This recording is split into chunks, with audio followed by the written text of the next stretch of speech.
சென்னா மசாலா பண்ண போகிறேன். அதுக்கு ஃபஸ்ட்டு சென்னா ஊற வச்சுட்டேன் நைட்டு. இதில் வந்து ஒரு பே லீஃபு, ஒரே ஒரு பட்டை, 2 கிராம்பு, 2 ஏலக்காய், ஒரு பெரிய ஏலக்காய், இதுக்கு தேவையான சால்ட்டு,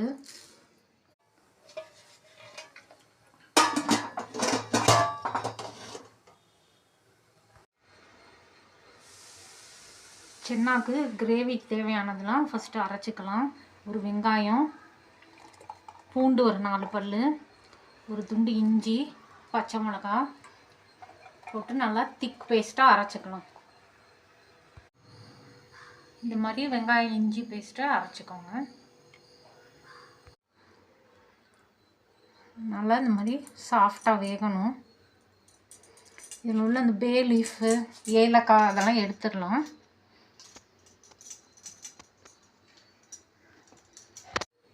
ரெண்டு தக்காளி எடுத்துருக்கேன், அது பேஸ்ட் அரைக்கணும். அதுக்குள்ளே இந்த வெந்த சென்னாவையும் போட்டு அரைச்சிக்கலாம். ஒரு 2 ஸ்பூன் போட்டால் போதும். வெங்காய பேஸ்ட் வதக்கணும். அதுக்கு கடாயில் 1 ஸ்பூன் எண்ணெய் நெய்யும் வச்சுருக்கேன். ஜீரகம் 2 போட்டுட்டு அரைச்ச பேஸ்ட் அதில் போட்டு நல்லா பச்சை வாசம் போகிற அளவு ஃப்ரை பண்ணணும். மூடி வச்சிடணும். தக்காளியும் 2 ஸ்பூன் சென்னாவும் அரைச்ச பேஸ்ட் இது.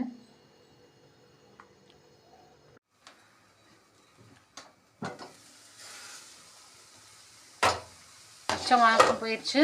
தக்காளி பேஸ்ட் ஆட் பண்ணுறோம்.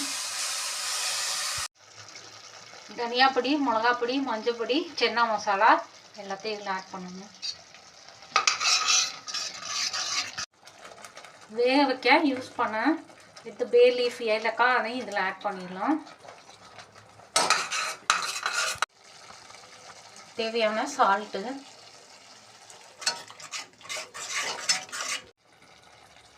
வேக வச்ச சென்னாவை வாட்டரோட அப்படியே ஆட் பண்ணுறேன்.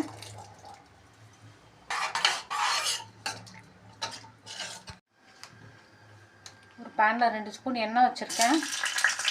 ஒரு பச்சை மிளகா 2, இஞ்சி ஒரு துண்டு, 1/4 ஸ்பூன் மிளகாப் பொடி,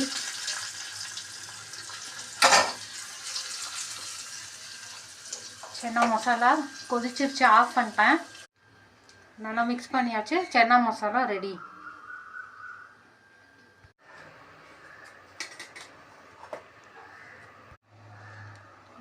சென்னா பூரியோட சர்வ் பண்ணுறதுக்கு ரெடி.